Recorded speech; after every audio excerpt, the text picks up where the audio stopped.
Evening, everyone. So I look forward to this video today due to the fact that we actually have the collaboration for well, Goblin Slayer on Japan. Now, Goblin Slayer is an interesting anime as versus most animes we've ever seen. Now, in my book, I love the anime.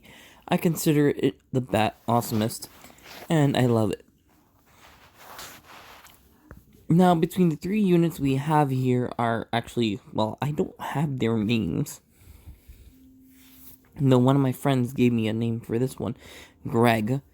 Greg. I just call her Healer. I don't exactly know her real name. And this is Goblin Slayer. Though that's the name he actually just goes by. Goblin Slayer. I don't know his full name. Now, Goblin Slayer is very interesting versus most units.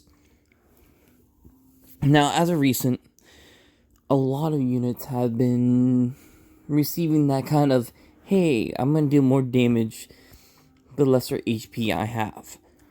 Now, this rule applies also to Goblin Slayer, since during the anime, he goes completely berserk after losing too much blood. And he really sets aside the idea that my enemies are going to not survive my battles. Dangerous, right? Well, now we also have the Healer, who is a lot more interesting in my book than Goblin Slayer. What she brings to the table is a lot more superior. So, as you can see here, this is just me gonna just say this. Her art adds in, she deals damage, and adds in 25 arts. So each time she casts her art, she adds in, she does damage and heals. Adds art gauge. Her true art is a lot more interesting as well. Now, as you can see, her skill isn't like other skills. Her skill is actually a healing skill. So she heals your allies instead of dealing damage. Which, I gotta say, is an important factor in, survivability. Now, her true art, what it does for 30 seconds, she casts a barrier that takes or negates 6,500 damage. It also increases her cooltime speed by 100%, but also increases her healing rate by also 100%. So instead of her healing 500 every time she casts her skill, she's actually healing 1,000.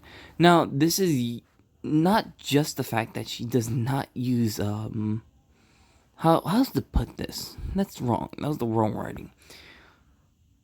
She has more potential than Goblin Slayer and Greg together.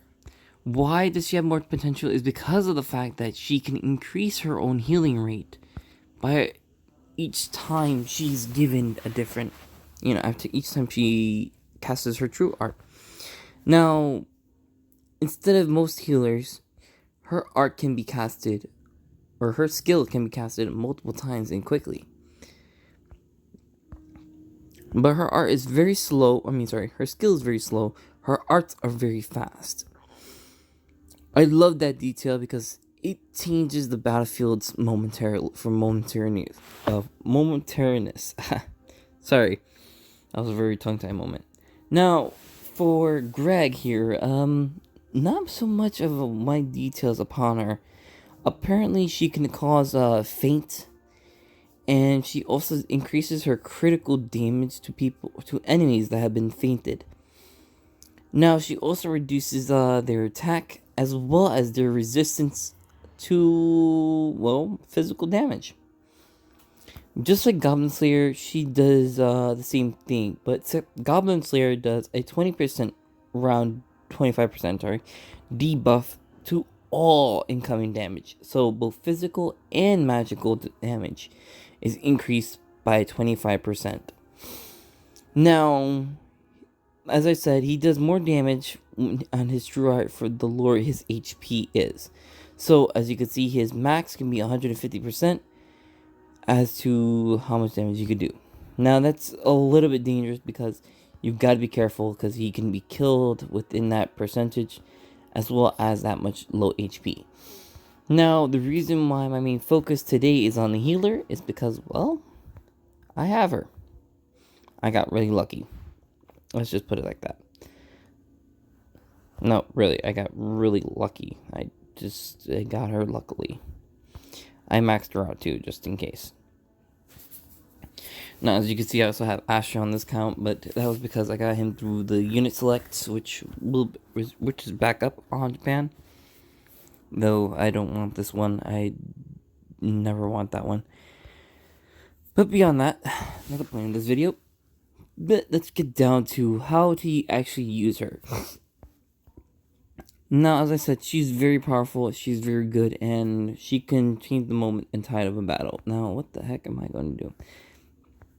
Oh, let's increase my capacity. Okay, my equipment capacity is full. Sorry about this. I'm gonna have to give me a few minutes to actually continue the video. Okay, this is inconvenient. Let me get rid of all these. I don't even find a use for them. This one. Okay, I can't sell anymore. Yes, I'm selling equipment that is 5-star.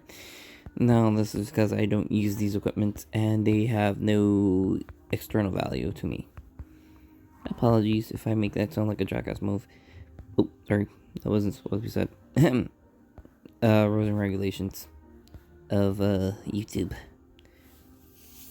If you guys know about them, you'll understand what I mean. It's a lot more dangerous than you think. They put a giant filter button on you and say, hey, yeah, you're not eligible for kids to watch or anything like that. Well, my viewers aren't kids, I presume. I don't know. That's just a big random guess. Okay, now let's get down to completing this. Dang nabbit. How much equipment do I have that I need to sell? Gosh dang.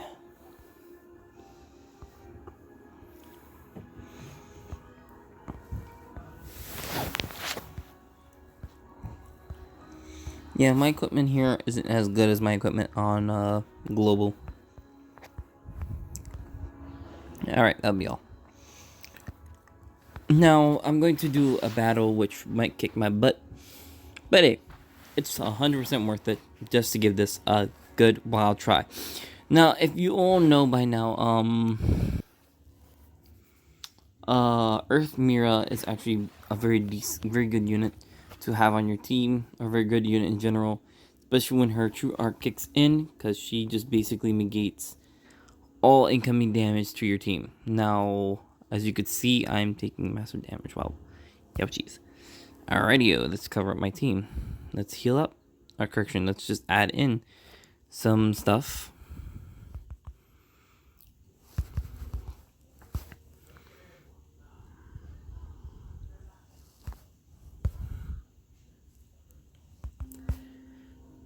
Oh. Well, what I was trying to aim for was that. Now, mind you, I have two healers basically going on here. I have Earth Mira being one healer, and then I have my healer being my main healer, or support healer, I guess I would presume would be the correct terminology. Now, as you can see, watch this. She adds in a giant wall, protects your team, and then your team eats damage like crazy at this point. Now, mind you, she is still healing your entire team as she is covering you up. As you can see, she's also healing instead of by 100, she's healing by 1,000 points each time she casts her skill now.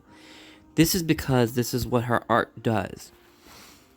Or her true art does. She increases her healing and increases her cooltime speed by a nifty 100%. Now, it's dangerous messing with her at this point because of how powerful that actually can become. Now, as you can see, I'm going to get messed over here if I don't put up my team's barriers. As you can see, I am actually holding out my own against this guy. And this is pretty much a challenge for me, actually. This is my first time actually doing a battle without losing for the first time. Now, mind you, he is very DPS-y as for a boss. I don't know much details about this boss. I have not yet to see him on global, and as you can see, he already knocked on my shield. Oh dear, he's gonna come again. He's gonna miss most of his attacks due to the fact that he's blind, but he's still gonna deal DPS to me. Now, here we go. I can just activate that.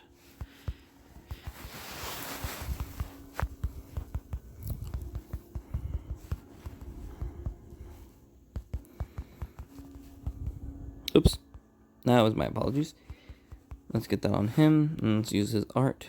Let's get you up and finished, ready for your true art. Now, I remember I never did a video on SAR, so I'm going to just introduce him today.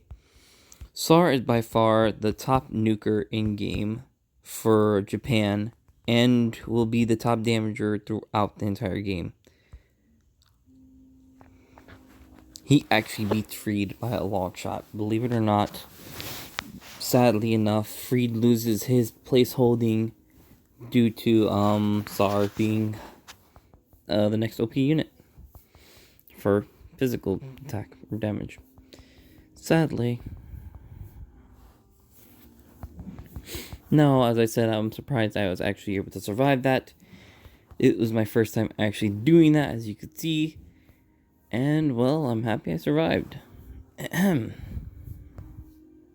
haven't finished this. Well, I'll be another day. With that being said, guys, I love the new unit. I will call her Healer Sama from now on. Healer Sama will be eventually released on global, I hope.